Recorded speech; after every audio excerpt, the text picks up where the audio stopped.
in the 2 years leading up to the 1st of November 2010. Let's look at the shortlist that is. It's Christina Johnson, Luton on Sunday. Ian Johnson, the Brentwood Gazette. Peterborough Evening Telegraph. And Sophie Scott, Luton on Sunday. Of the Luton on Sunday and Luton and Dunstable Express newspapers. Christina joined as a trainee reporter in January last year. Her entry featured 3 front pages and, in the opinion of the judges, 3 great stories. One was an exclusive on an embarrassing government cock-up when a community project in liquidation won an £800,000 grant.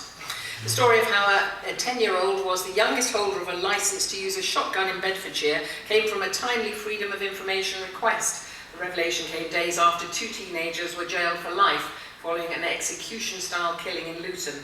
Now, Christina also used an FOI request to get figures on child sex offences, leading to a well-written story on how a third of offences were committed by youngsters under 18.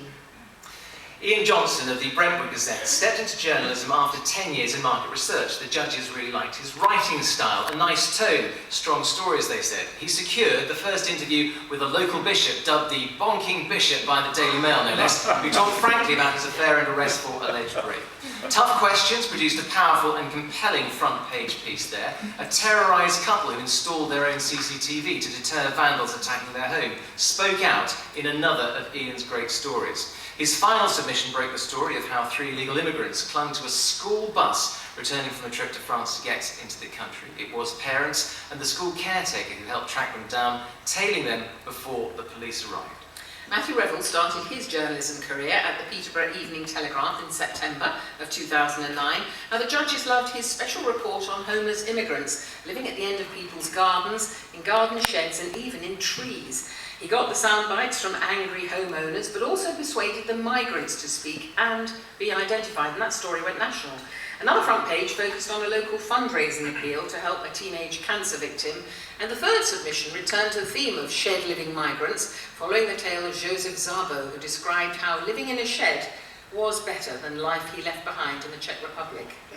Sophie Scott writes for Luton on Sunday, where she's been for just over a year now. All 3 of her stories had great impact, all exclusive, all front pages. Her Ghastly Loo Habits front page exclusive was secured through a tip-off. It was well followed up with patient interviews and an apology from the Trust Chief Executive. A sensitive and well-told story about the anti-Semitic message scrawled across the table at Luton Town Hall saw the council denying a cover-up and community leaders outraged there. Now, Sophie's final submission, again front page, came after she was passed an internal memo on council jobs from another contact. Up to 500 jobs were at risk there. So overall, the judges said that all 4 on our shortlist were reporters already demonstrating a high standard of work with grit and determination to nail their stories through the use of good contacts. 2-edged it, yes, 2, with very strong entries and too close to call for the judges to separate, so they've decided to pronounce them both winners with work that was refreshing, well-researched and well-written. And we've got gold envelopes. I've never had a gold envelope before.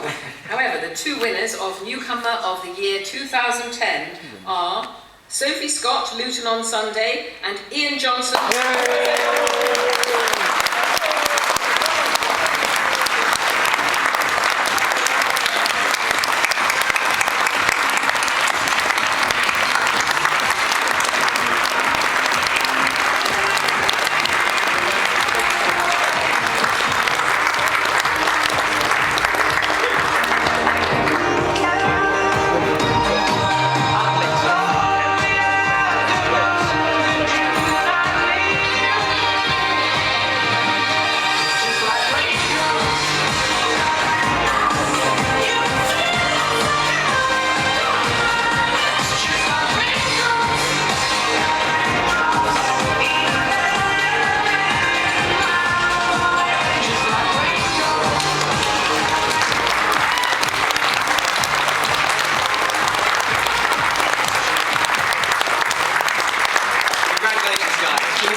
No time to ponder on that double shot win. It's on to the Environmental Journalist of the Year. We've already heard today how sustainability is at the heart of EDF Energy's business, so it's important for the company to recognise the best environmental journalism in the east of England. surprising perk. The story of the Pakistani murder trial defendant living on benefits was clearly the result of a time-consuming investigation involving translation of faxed early court documents and dealing with Pakistani government officials and lawyers. A 2-day stakeout of a flat secured the interview, and photographs of the woman alleged to have turned her husband into a human fireball after severing his Achilles tendon and covering him in kerosene. It was a jaw-dropping story, superbly put together and extremely well written. There was another great splash and gripping read in Louis' piece on the 16-year-old Catholic abortion patient kicked out of home after a hospital nurse told her mother. And the exclusive on the deputy fire chief whose sports car was bought by the fire service and then given straight back to use as a company car was another quality piece of work.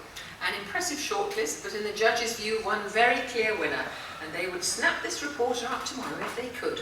One judge said they'd done just about enough to make them want to subscribe. Yep, the winner of Weekly Print Journalist of the Year. For the second year running, it is Louis Tracy and Luton on Sunday.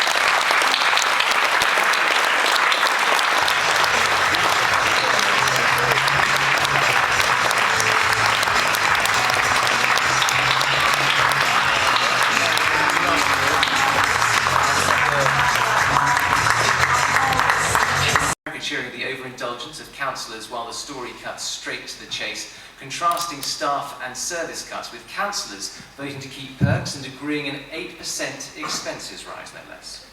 Photo and headline combine perfectly in the Echo's front page, and the groom wore handcuffs. The story of the bride and groom led away by immigration officers at their sham church wedding. The headline talks to the picture, and what a good picture it is too. A striking image and headline propelled the Evening Star onto the shortlist with its Ice Station Ipswich front page. Stories on the disruption caused by snow and ice had built for 2 weeks before this high-impact front page as drivers got stranded for hours after blizzard struck just before the Friday rush hour. The story was actually a comment piece from the editor asking how many more times would drivers have to suffer gridlock across the town. Now, the Norwich Evening News submitted a very well-designed front page with a brilliant image.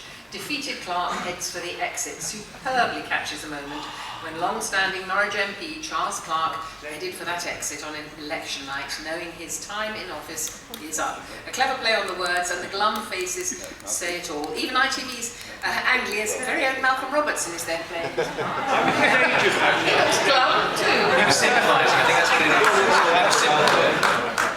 Either that or he had to buy a drink. Now, the Peterborough Evening Telegraph's Never Again was not originally entered into the front page of the year, and the judges couldn't understand why not. It stood out straight away when they saw it, and it certainly deserves its place on the shortlist, as you can see there. It's not technically perfect, but it's the kind of front page that makes you want to buy the paper straight away. It's a simple but striking headline for an incredibly striking photo of a boy who hadn't been wearing a helmet lying in a hospital bed after a bike accident. So, 5 on a short list that was debated long and hard.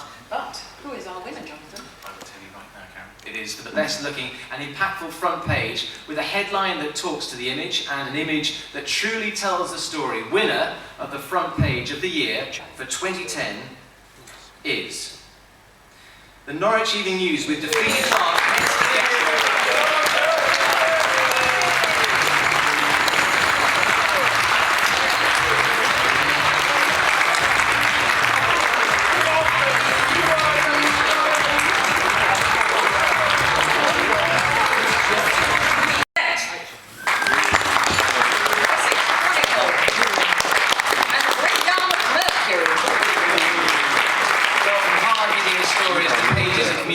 The Brentwood Gazette really is a comprehensive lowdown on Brentwood life. Its pages were busy and pleasing to the eye. Readers' contributions were also extremely impressive. Strong front page exclusives, a high news count, and good entertainment and sports sections there as well.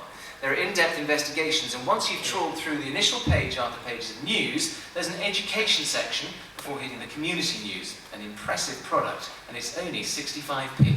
The Essex Chronicle is another weighty read with a newsy approach. The front pages stood out, good strong stories, good images and neat design, alongside plenty of tasters revealing what's in store for readers. The news and clever use of images and graphics continues inside, and there are all sorts of supplements and sections: community news, business awards, Essex Today magazine, plus a decent sports section. The Great Yarmouth Mercury is a good-looking paper which knows that keeping it local really works for them. It combines news with an active letters section and 9 pages of sport as well. There's plenty of really local community news and information too, with sections like club life, town life and church news. Sales held up on the previous year as well. A good all-round package there. Well, the winner is a paper that seems to pretty much guarantee that you'll always be up with everything going on in their part of the world. So then, for its relentless news-driven approach, comprehensive coverage across its patch, and being truly immersed in everything that's local, the award for paid-for weekly newspaper of the year goes to the Brentwood Gazette.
Newspaper of the year, all put together by small, dedicated teams working hard for their titles. And they are Bedfordshire on Sunday, the Cambridge News and Crier, Essex Inquirer, and the Hunts Post. Hopefully not good.